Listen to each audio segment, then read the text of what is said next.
Saudara sekalian yang terkasih, kemarin kita merayakan apa? Ulang tahun. Kemarin kita merayakan Orang Kudus. Setahun sekali kita diingatkan mengenai fokus yang harus kita perhatikan. Ingat-ingat, kita harus berjalan menuju kekudusan. Kita harus berjuang menjadi orang kudus. Lalu hari ini kita memperingati orang-orang yang masih dalam perjalanan untuk menjadi orang kudus. Tuhan itu tetap membuka pintu, dan gereja berusaha juga untuk membantu. Itu sebabnya sehari kemudian setelah Hari Orang Kudus, gereja memperingati berdoa bagi semua arwah orang beriman. Semua. Di depan ini ada foto. Foto saya ada nggak? Nggak ada ya. Di depan juga ada bunga, ada air. Ini baik. Tetapi kita yang anggota keluarganya nggak ada fotonya, nggak usah berkecil hati. Karena apa? Karena hari ini judulnya adalah gereja berdoa bagi semua. Semua itu lebih dari yang ada fotonya. Semua itu lebih dari nama-nama yang disebut. Kita harus berpegang itu. Bukan berarti menyebut nama-nama itu nggak penting. Itu baik. Tetapi kita yakin bahwa gereja itu berbuat baiknya lebih dari itu. Orang tua saya sudah dipanggil Tuhan, nggak disebut namanya, nggak apa-apa. Karena yakin gereja berdoa bagi semua. Saudara sekalian terkasih, kemarin pagi saya misa di rumah sakit, di tempat di mana saya bersalin. Ya kan namanya bersalin ya, ganti baju. Di sana ada makanan enak. Yang karena enak maka saya ambil, saya tawarkan kepada suster. Juga saya tawarkan kepada Irman. Dua-duanya nggak mau.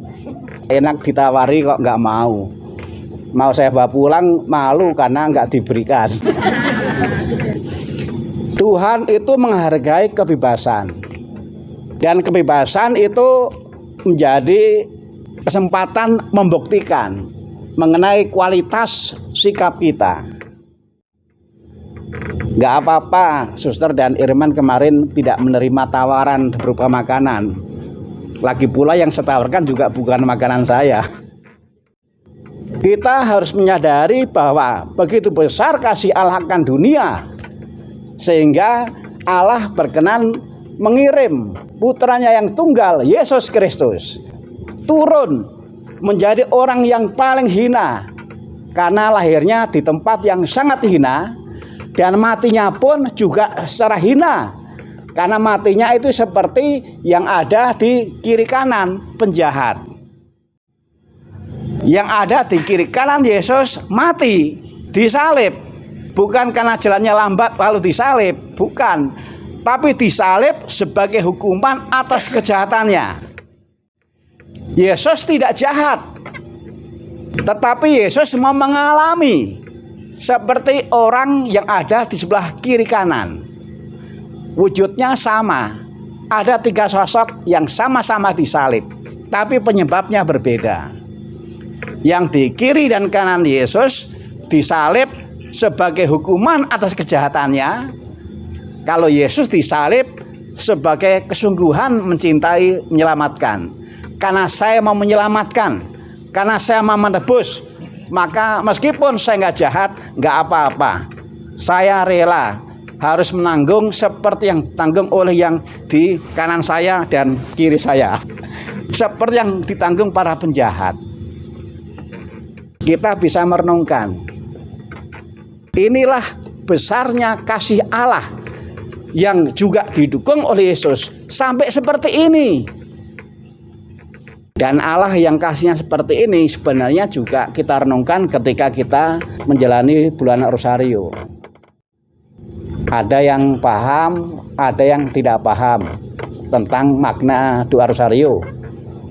Menurut kita banyaknya orang paham atau tidak paham tentang doa yang biasa dijalani dengan kusuk sampai ngantuk, doa rosario. Kira-kira umumnya paham atau tidak? Malu bertanya. Ada yang paham, ada yang tidak paham. Sebenarnya fokus utama rosario itu adalah Yesus. Yesus yang ada di dalam 4 peristiwa. Itulah Yesus yang menghidupi kasih Allah yang luar biasa. Yesus menjadi manusia, dididik, setelah dididik lalu pelayanan. Pelayanannya itu sungguh-sungguh sampai kemudian mati. Dan karena jalannya seperti ini maka masuk surga. Jadi kalau orang mau bertanya jalan masuk surga seperti apa? Rosario itu direnungkan. Memang susah. Itu sebabnya Yesus mengatakan bahwa pintu masuk surga itu seperti lubang jarum. Awas, jangan gemuk-gemuk. Ingat, pintu masuk surga besarannya itu hanya seperti lubang jarum. Yang gemuk dijamin nggak masuk surga. Saudara sekalian terkasih, meskipun yang dikerjakan Yesus begitu besar, tapi ingat, bagaimanapun juga yang namanya manusia dihargai kebebasannya. Maka hanya ditawarkan. Mengapa Yesus itu berjuang untuk memastikan jangan sampai ada yang hilang? Ya karena ada yang hilang. Mengapa orang bisa hilang? Karena diberi kebebasan.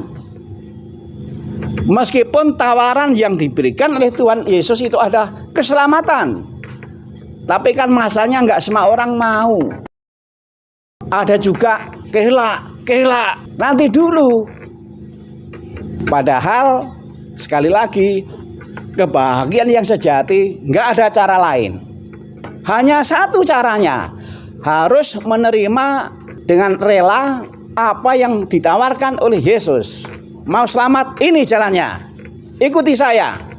Tapi kalau ngikuti saya ya jangan mencela-mencela. Karena Yesus ternyata kalau kita renungkan sungguh berpengharapan kuat terhadap siapapun yang mau mengikuti. Dan kita bersyukur oleh karena Yesus itu memang pantang menyerah. Meskipun ada orang yang hilang ya dicari. Mudah-mudahan ketika ketemu jangan lalu menghilang. Tadi dalam Injil jelas, aku datang melaksanakan perutusan Bapa, supaya yang dipercayakan kepadaku jangan ada yang hilang. Maka ingat, tanggal 1 kita diingatkan, kita memastikan diri berjalan menuju kekudusan. Lalu kemudian supaya bisa ke sana kita berusaha jangan menjadi orang yang hilang. Pertama-tama bukan hilang secara fisik, mungkin fisiknya nggak hilang, tapi perilakunya yang hilang dari kegembalaan Yesus. Saudara sekalian terkasih, kita bersyukur karena gereja itu persekutuan, gereja itu saudara. Kita ingat syahadat, ini luar biasa, bahwa gereja itu juga persekutuan dengan para kudus, juga persekutuan dengan orang yang sudah dipanggil oleh Tuhan. Jadi kalau gereja mengatakan kita persekutuan, kita bersaudara dengan yang masih hidup, ya, bersaudara dengan yang sudah dipanggil oleh Tuhan juga. Bahkan yang belum menjadi orang kudus, yang masih perlu kita doakan, itu juga kita bersaudara. Hebat sekali kan? Maka kalau kita itu rendah hati betul dan menghayati betul paham gereja, wah luar biasa, luar biasa. Saya sampai sekarang belum menyesal menjadi orang Katolik. Saya percaya kita semua juga seperti itu. Tidak sedikit orang yang menyesal, nggak sedikit orang yang hilang karena nggak paham. Dan kalau orang itu paham, orang berusaha betul, meskipun susah saya jalani. Katekumen saya jalani dengan usah payah karena saya paham, nggak rugi. Jelas bahwa kasih Allah sangat besar, dan karena sangat besar maka bahkan yang hilang juga dicari. Saudara sekalian kasih, perjalanan menuju rumah Bapa, perjalanan menikmati kebahagiaan yang kekal. Kita bersyukur karena oleh gereja itu bukan tanggung jawab masing-masing. Itu sebabnya pada saat ini kita berkumpul. Meskipun silo kena matahari, atau ada juga yang silo melihat kepala saya. Jangan gitu, nanti saya pundung nanti. Kita bersyukur karena dalam gereja kita ini untuk hal yang penting, bukan urusan masing-masing. Kita memang bukan orang yang hebat, betul kan? Suster pun tidak hebat, nggak pernah masuk televisi kok. Sekalinya masuk cuma di YouTube saya, itu pun hanya beberapa detik. Kita bukan orang yang hebat, tetapi Tuhan memperlakukan kita secara hebat. Karena apa? Meskipun kita bukan orang yang hebat, tapi oleh Tuhan kita diberikan kesempatan untuk ikut ambil bagian, untuk berpartisipasi, mengusahakan keselamatan. Partisipasi kita ini nggak ecek-ecek, nggak hebat, tapi Tuhan memperlakukan kita secara hebat sehingga kita boleh ikut ambil bagian, berpartisipasi, mengusahakan keselamatan. Ini kan luar biasa. Jadi kita yakin, harus yakin, doa-doa kita, nanti kita juga mau nyekar, nanti di makam yang kita kunjungi kita juga mau berdoa. Yang penting adalah itu semua kita lakukan dengan tulus. Bapak Suci membuat buku pelajaran kegembalaan yang baru, namanya Dilexitnos.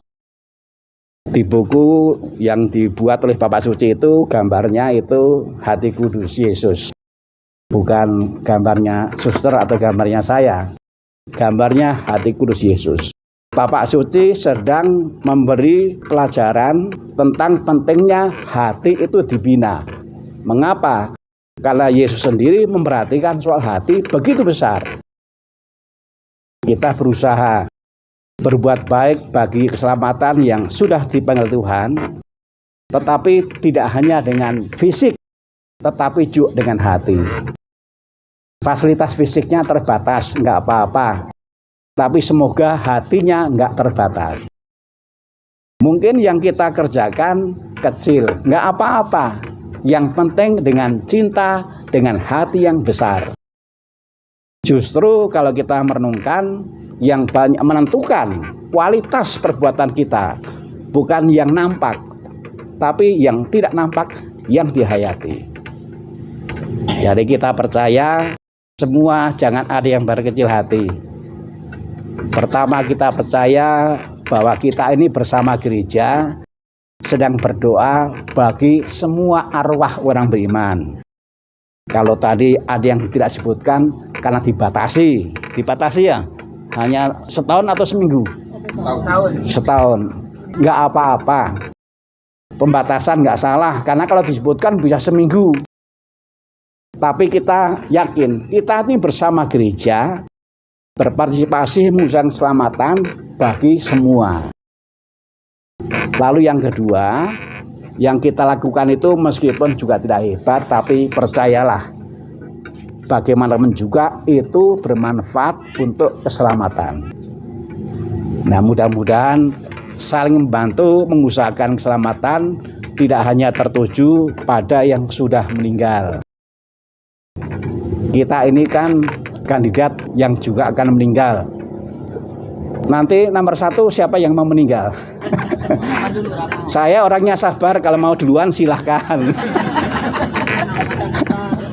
Jadi kita mohon rahmat Tuhan juga supaya membantu keselamatan di samping tertuju pada yang sudah dipanggil Tuhan, tapi mudah-mudahan kita sendiri juga mau saling membantu supaya banyak orang yang disertai untuk selamat.